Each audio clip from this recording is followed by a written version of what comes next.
The Indian Army is very unique in one trait compared to any other army anywhere in the world. And that unique trait, which is so unique to us Indians and to our Indian Army, is patriotism.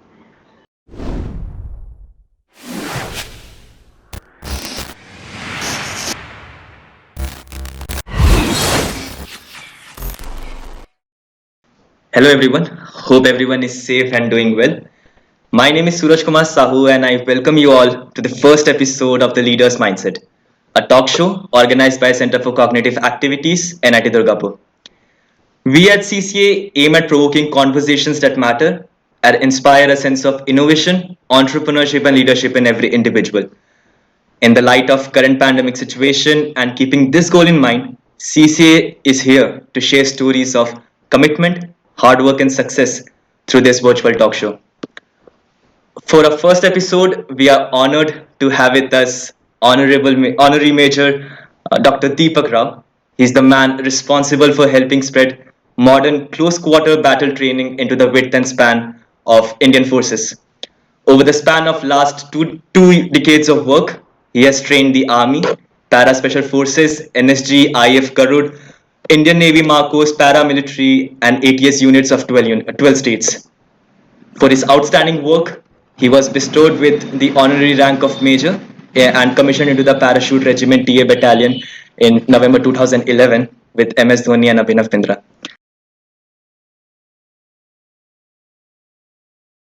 Sir, warm welcome to our show. It's great talking to you, sir. It's great talking to you. Same here. It's very nice talking to all of you.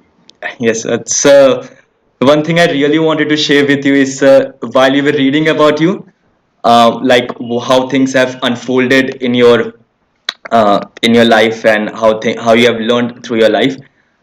We could see a start, but with no ending. We could, a long story short, you are an Indian military trainer, doctor, an author, and now a TEDx keynote, a motivational speaker. Some sources have also described you as one of the most India's most unconventional thinkers. But one thing that struck us was you started your career as a doctor, and then now you are an Indian military trainer. So why did you change over from a medical career to this military career? Yeah, it's a good question. You see, when we are children, we always have dreams. I always wanted to be part of the army and I always wanted to join the special forces. But then, your parents and your peers and society wants you to get into a standard template. The standard template then was a doctor, an engineer. The standard template today is, a computer professional or IT professional, banking professional, MBA, corporate jobs. So, since I was good scholastically, my parents thought that I should take up a career in medicine, and that's how I ended up with medicine. But then, destiny takes you wherever there is a intense desires. There's always an opportunity. So, what actually happened with me is that I got married, and after marriage, I had some differences with my family, my mother, as a result of which I had to leave Bombay and I went over to Pune. In Pune city, I wanted to start my medical practice. I wanted to open up a small hospital there, and that was the aim with which I left Bombay. On reaching Pune one fine day, I saw some instructors training outside Southern Command PT school, and I got talking to them. And you see, I understood that they were teaching unarmed combat. After talking to them, and they were impressed with my martial arts skills, since I was, pursuing the hobby of martial arts, and I was already a black belt by then. Okay. They introduced me to the commandant, who was Brigadier G.R.C. Nair, and he too was impressed with my skill. And there was a small seminar set up at Army School of Physical Training. Now it's Army Institute of Physical Training. The seminar went very well, and the entire, officers and men were impressed with the skills which were displayed by me. And I got a small letter of appreciation from Brigadier Nair. And since Brigadier Nair was perhaps at that time the most important official dealing with the physical training, that letter got me started on, a journey of a lifetime, which I never thought, would end up with 2.5 decades with the camouflaged forces. That's how I ended up there. So this is the time when you were first encountered with the armed forces, sir? Like for training these soldiers. No, my first encounter was we started training Bombay Police and Pune Police. You see, one fine day I saw that the Pune Police Commissioner, gave an article in a local newspaper, and that article was regarding how he wanted to make policemen lose their pot bellies. So, out of Okay. interest, I approached him, and he was very happy with my, my enthusiasm, and we could reduce 2 to 4 inches of abdominal girth of 5,000 policemen in Yeah. just about 6 to 8 weeks, and that made a lot of noise. And I got into physical training of special protection units, and slowly unarmed combat, and slowly I was uh, involved in all of this. Now the Bombay Police Commissioner ran a course called Special Action Corps or Supreme Action Corps. It was a course of special tasks. And the Bombay Police Commissioner then was R.D. Tyagi, and Mr. R.D. Tyagi then became DG NSG, that is National Security Guard.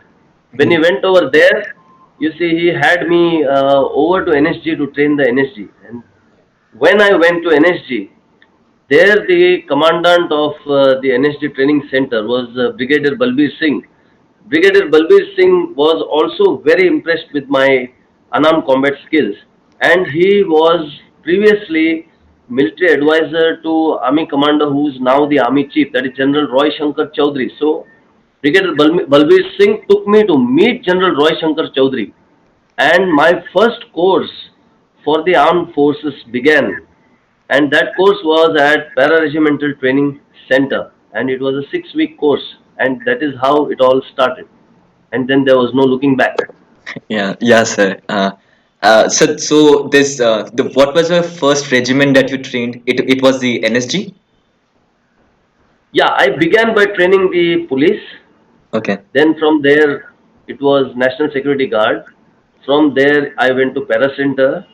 From there, I went to Marine Commandos, and from there I went to the various para units, and then all kinds of elite forces followed by one by one. I also, meanwhile, I found out that I learned to shoot. The police training gave me an opportunity to learn to shoot, and I found that I was very good with shooting. I could shoot a target which was placed on a trainee's head at a distance of 100 yards reflexly, without taking too much time to aim. So my shooting skills got popular as I demonstrated them at various places. And the various armed forces of the country, that is whether it's army or navy or air force, or whether it is paramilitary, or whether it is police ATS, all of them were keen to call me over and train their personnel. And then we went into uh, shooting in teams. We went into combat training exercises, commando exercises like ambush or raid or hostage rescue. And then, well, we ended up doing full-fledged close quarter battle courses. So that's how the progress was. Uh, so when you were training these NSG soldiers or paramilitary soldiers, do you feel any pressure regarding it? Like you are teaching somebody the art of combat, or I should say, the art of You killing. see, the armed forces are already experts in the field of combat and battle, and they have a lot of skills and a lot of specific training methodology, but they are always willing to, to open their mind and learn from outside resources. At that time, I was just a guest trainer, Yeah. so they were very open to learning newer things, and that also gave me an opportunity to interact with them and do something for my motherland, which was my original goal, that is to join the Yeah. army.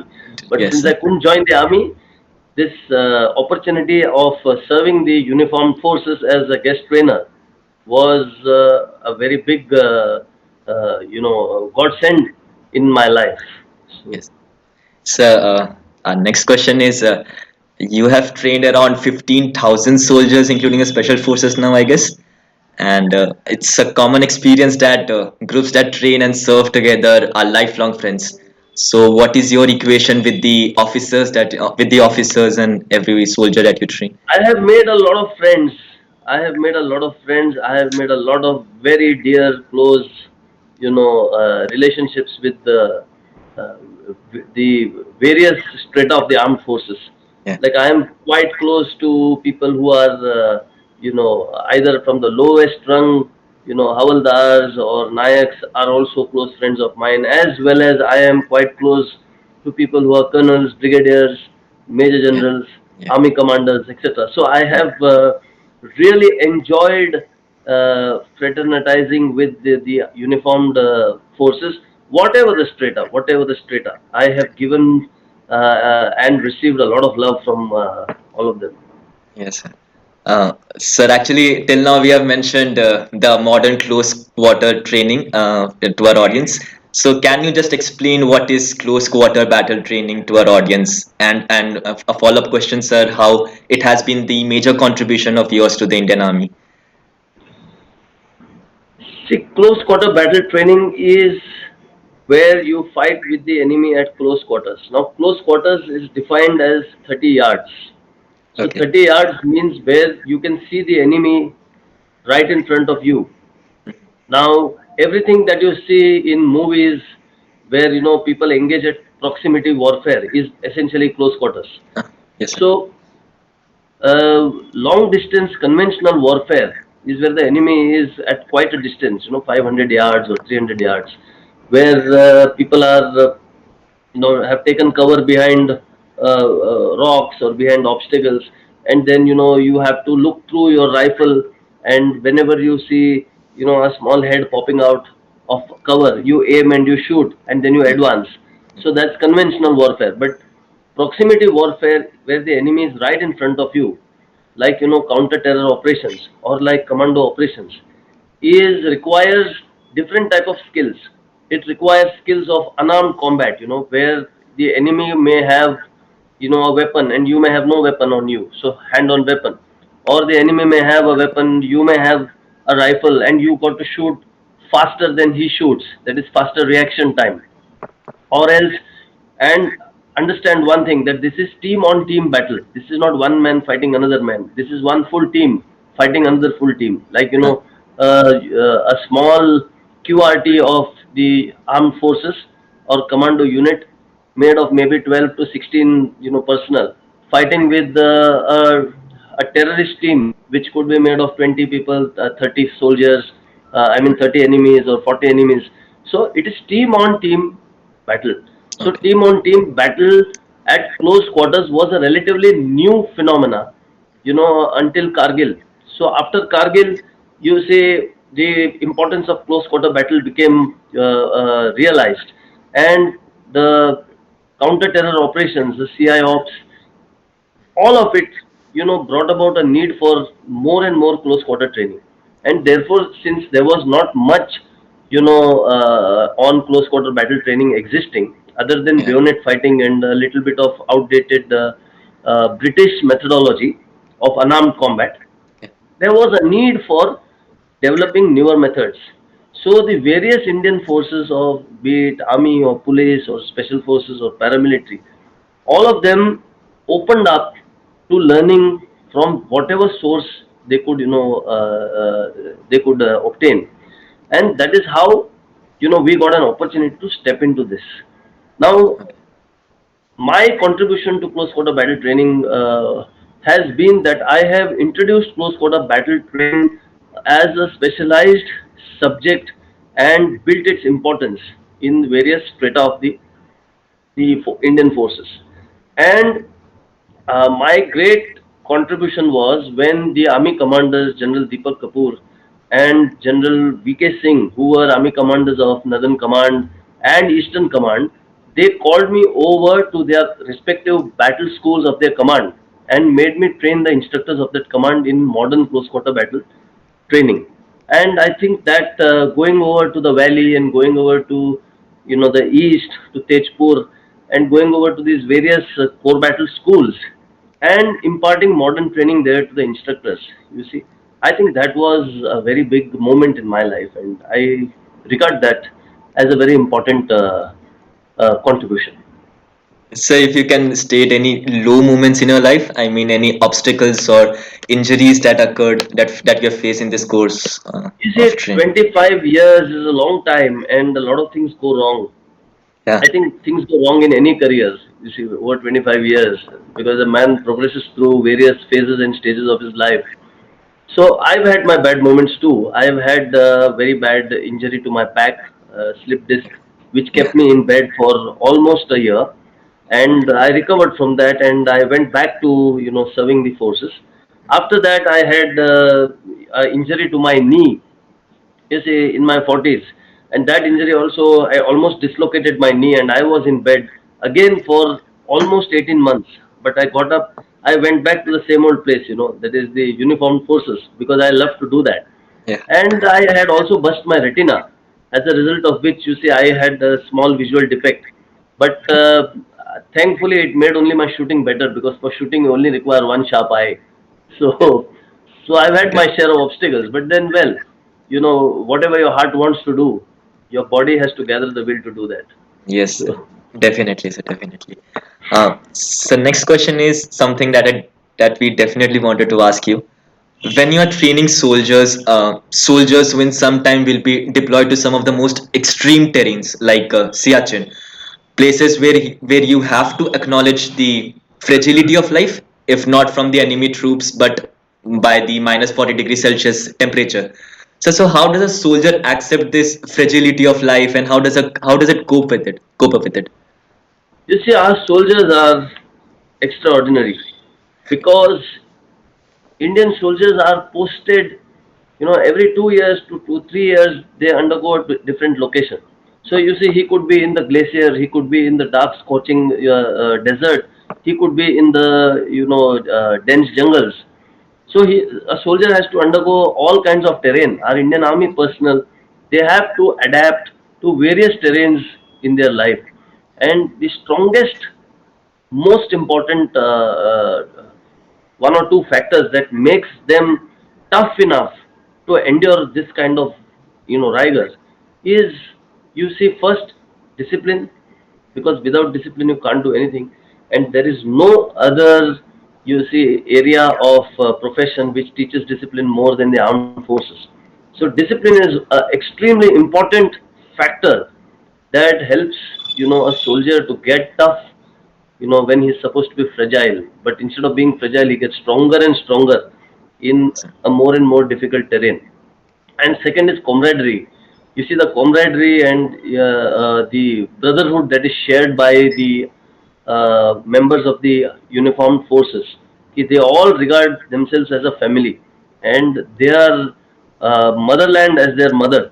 So motherland and their you see, fellow troops are much more important than their family or their own mother, and therefore, you see, camaraderie becomes a very important factor in making a soldier do his duty.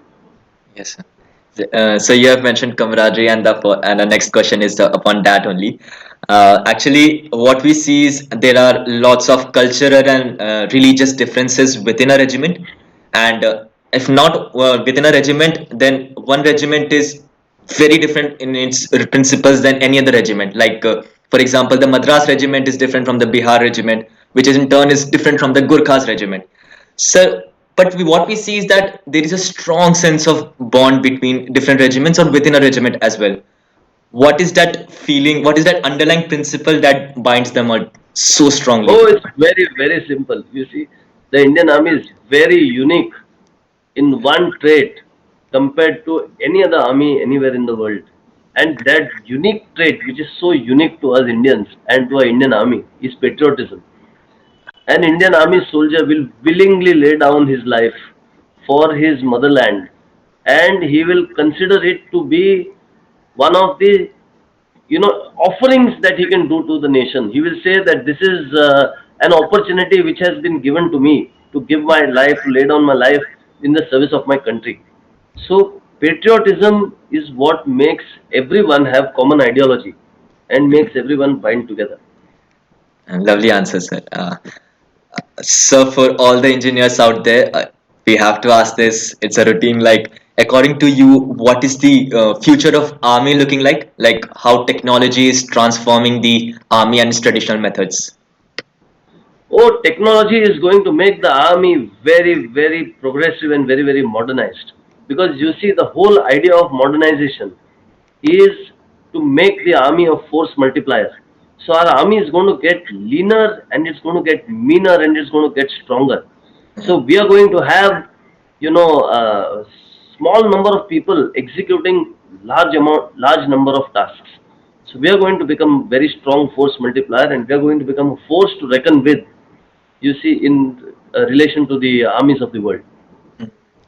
Uh, so next question is, sir, in Israel, what we have seen is that there is a mandatory military service for all men and women who are fit and 18 years of old, 18 years of age. Do you think such a plan would work for India? Oh, it would rock a plan where every youth is drafted into the army and everyone has an opportunity to serve in the armed forces. It's going to completely rock. It's going to make all our youngsters aware of the most essential qualities for life. That is Yeah. discipline, focus, Yeah. duty, commitment, all these factors which our youngsters today in various professions may be lacking.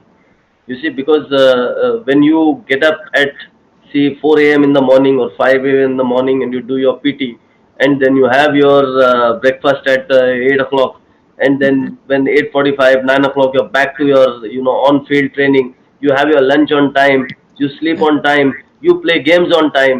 You see, this kind of discipline is very much needed by the youth of our country. And I think it will be really a great thing if it happens that if everyone is given the opportunity to serve in the army or the armed forces. So, if not for the conscription, should the youth be encouraged to join the armed forces? Like for the lack of better words, like there is not much branding of the Indian Army as such.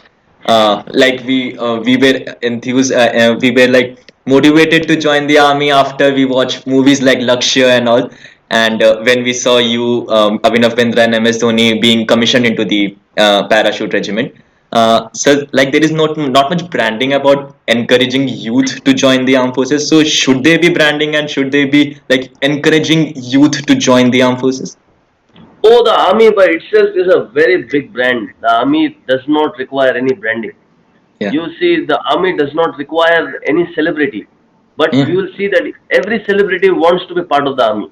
Yes, sir. So you see, the army requires no branding, and it's just a matter of time. Now, with the advent of online media and internet, you see, each and every youth is aware of what the army does, and everyone is connected.